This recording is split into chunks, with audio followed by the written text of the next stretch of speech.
বিশ্ব ইজতেমার কারণে মুসল্লিদের ভোগান্তি বিবেচনায় ভোর ৬টা থেকে বেলা ১১টা পর্যন্ত কর্মসূচি শিথিল করেছেন টানা চতুর্থ দিনের মতো অনশনরত তিতুমির কলেজের শিক্ষার্থীরা। তবে বিকেল ৪টার মধ্যে স্বতন্ত্র বিশ্ববিদ্যালয়ের দাবি না মানা হলে অনির্দিষ্টকালের জন্য কঠোর কর্মসূচির হুঁশিয়ারি দিয়েছেন তারা।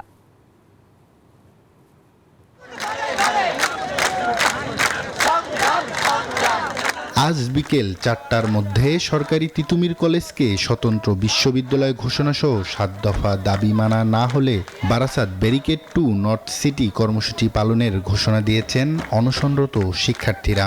গত রাতে সংবাদ সম্মেলনে তারা বলেন, রেল ও সড়কপথ এই কর্মসূচির আওতায় থাকবে। দাবি আদায় না হওয়া পর্যন্ত আমরণ অনশন কর্মসূচিতে অনড় আন্দোলনকারীরা।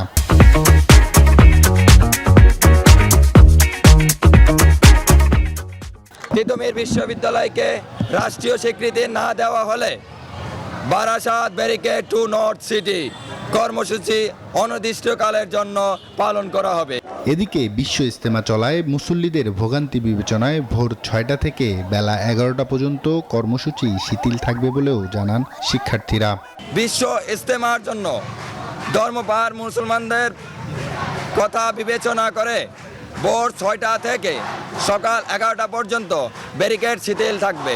অনশনের ৫৪ ঘন্টা পেরিয়ে যাওয়ার পরও সরকারের পক্ষ থেকে দৃশ্যমান কোনো পদক্ষেপ না থাকায় ক্ষুব্ধ শিক্ষার্থীরা।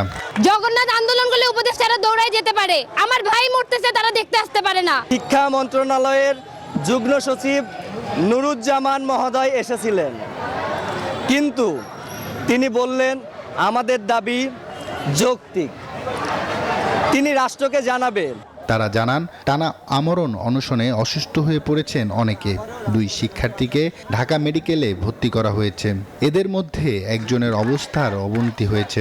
আমাদের ২ জন অনশনরত শিক্ষার্থী ঢাকা মেডিকেলের জরুরি বিভাগে মৃত্যুর সাথে পাঞ্জা লড়ছে। কোনো দুর্ঘটনা ঘটলে সে দায় রাষ্ট্রকেই নিতে হবে বলেও হুঁশিয়ারি দেন শিক্ষার্থীরা। আব্দুল্লাহ মামুন, নিউজ 24, ঢাকা।